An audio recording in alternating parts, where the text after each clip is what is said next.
Chers internautes, quelle que soit la longueur de votre vie, quelle que soit la manière dont vous l'aurez remplie, elle connaîtra inévitablement une fin. Et tout être humain normalement constitué cherche à donner un sens à son existence, cherche à donner un sens à sa vie.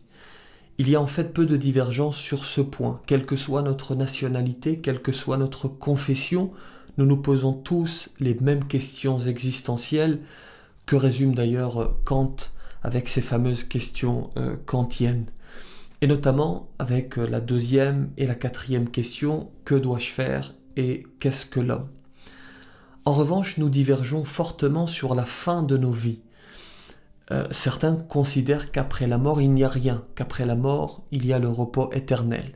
Et d'autres considèrent, comme votre serviteur, qu'il y a l'au-delà, qu'il y a le jugement. Vous l'avez compris, chers tous, voici dans cette vidéo un thème plus qu'important. C'est pour cela que je requiers votre particulière attention. Je précise pour être tout à fait complet et afin de terminer cette introduction que ce qui va suivre, c'est ce dont le musulman est intimement convaincu. Cette conviction fait partie de notre croyance profonde et s'appuie sur des textes authentiques. Voici donc ce qu'il advient de nos âmes, chers tous, lorsque nous quittons ce monde. À tout de suite. Assalamu alaikum, alaikum, yeah.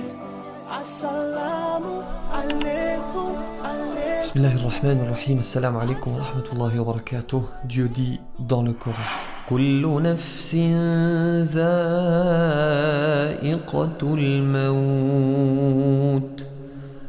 وإنما توفون أجوركم يوم القيامة فمن زحزح عن النار وأدخل الجنة فقد فاز وما الحياة الدنيا إلا متاع الغرور.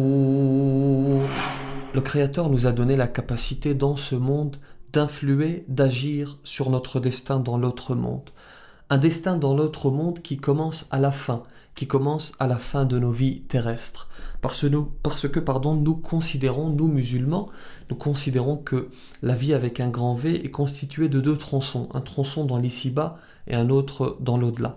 Et le plus important pour nous, c'est celui de l'au-delà, parce que c'est celui qui est éternel. Le tronçon dans l'ici-bas est en réalité tout à fait éphémère.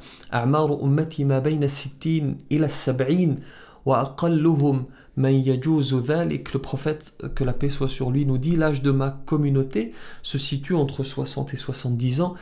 Il n'y a que peu d'entre eux dépassent cet âge. Après le décès, donc, il est rapporté dans le texte que l'ange de la mort va rendre visite au défunt pour recueillir son âme. Alors il y a un débat autour du nom de l'ange. Certains disent qu'il s'appelle Azraïl, mais ce n'est pas quelque chose d'authentique. Je rappelle que je base ce développement sur de l'authentique uniquement, ce dont, comme je l'ai dit dans l'introduction, ce dont est convaincu le musulman. Et en l'occurrence, le nom Azraïl, on dit qu'il s'appelle Azraïl, ce n'est pas authentique, et puis de toute façon, ce n'est pas très important. Ce n'est pas le plus important. Deux possibilités. Vous souhaitez aller vers le divin, vous souhaitez le rencontrer, vous voulez cette transition, parce que sans cette transition que l'on appelle la mort, vous ne pourriez aller vers Dieu. L'ange de la mort va cueillir votre âme avec délicatesse, comme lorsque l'on retire une aiguille du beurre, comme la goutte d'eau qui s'échappe de l'outre avec délicatesse, avec douceur. Ensuite, votre âme est confiée aux anges de la miséricorde. Et ils vont d'abord vous annoncer les bienfaits, la miséricorde, la bienveillance qui vous attend avant de parfumer votre âme. Et je rappelle, ce sont des textes authentiques. Avant de parfumer votre âme, puis de la faire monter au ciel. Les portes du ciel vont s'ouvrir et vous êtes transportés de ciel en ciel jusqu'à arriver au 7e, qu'Allah subhanahu wa ta'ala nous l'accorde.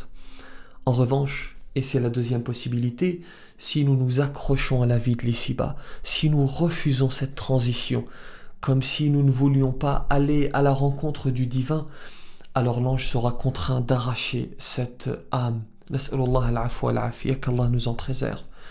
Cette âme est ensuite confiée aux anges du châtiment, et dans ce cas, il vous amène sous la 7e terre dans un endroit obscur et étroit.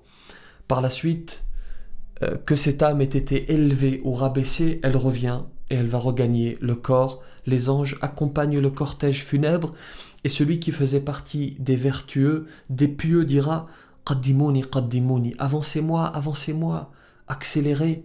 Il veut aller à la rencontre de ceux qui l'attendent. On lui a annoncé la bonne nouvelle. Ne serait-ce qu'ici-bas, celui qui a acheté un bien, moi-même, celui qui a acheté un bien n'a qu'une seule envie, en profiter, aller vers cette maison, aller vers cette voiture, vers ce bien qu'il a acquis. Et ce n'est qu'une maison, ce n'est qu'une voiture. Que dire de celui à qui l'on vient d'annoncer le bonheur éternel, qu'Allah subhanahu wa ta'ala encore une fois nous l'accorde.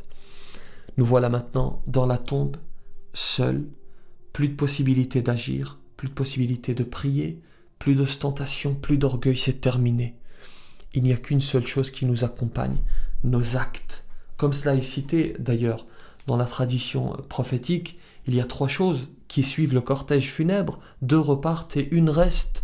Seuls les actes vont rester, la famille et les biens quant à eux vont repartir. Et j'en profite pour rappeler qu'il est encore temps, toi qui regardes cette vidéo, il est encore temps de revenir à Dieu.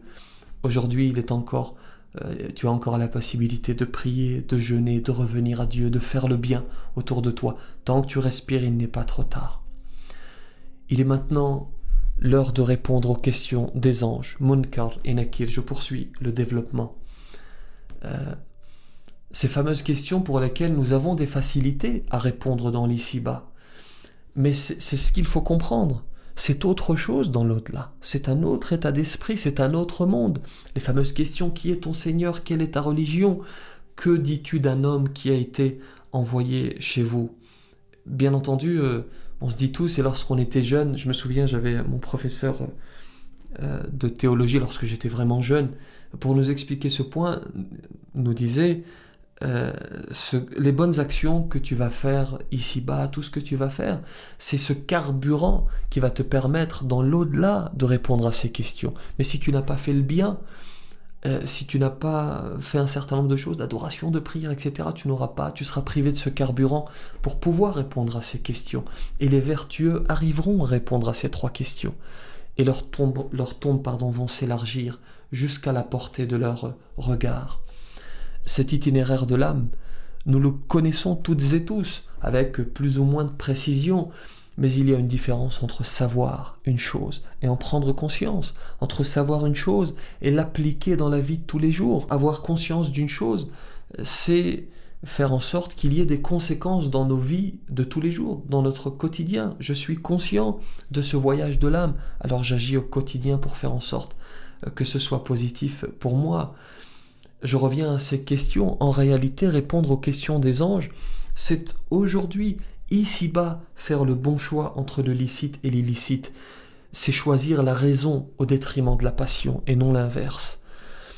C'est en tout temps, à chaque instant, essayer, bien sûr, personne n'est parfait, essayer de faire triompher la raison sur la passion. Il y a ensuite le jour du jugement qui nécessite un long développement, un développement précis que je ferai dans une prochaine vidéo, Inch'Allah. Je voulais terminer cette vidéo par quelques mots en arabe. Ce ne sont pas les miens, je le précise, je les ai empruntés. Je voulais juste terminer avec la beauté de la langue arabe. C'est sous-titré, bien entendu. Que la paix soit sur vous. Ikhwani, akhawati, tafakkaru fil hashri wal ma'ad, wa tadhakkaru yawma yaqumul ashhad. فإن في القيامة لحسرات وإن في الحشر لزفرات وإن عند الصراط لعثرات وإن عند الميزان لعبرات وإن الظلم يومئذ ظلمات وإن الحسرة والندم على السيئات والفرحة والسرور على الحسنات ففريق في الجنة يرتقون الدرجات وفريق في السعير يهبطون الدركات وما بينك وبين هذا إلا أن يقال فلان مات. السلام عليكم ورحمة الله. Assalamu alaikum, alaikum, yeah. Assalamu alaikum, alaikum, yeah. Assalamu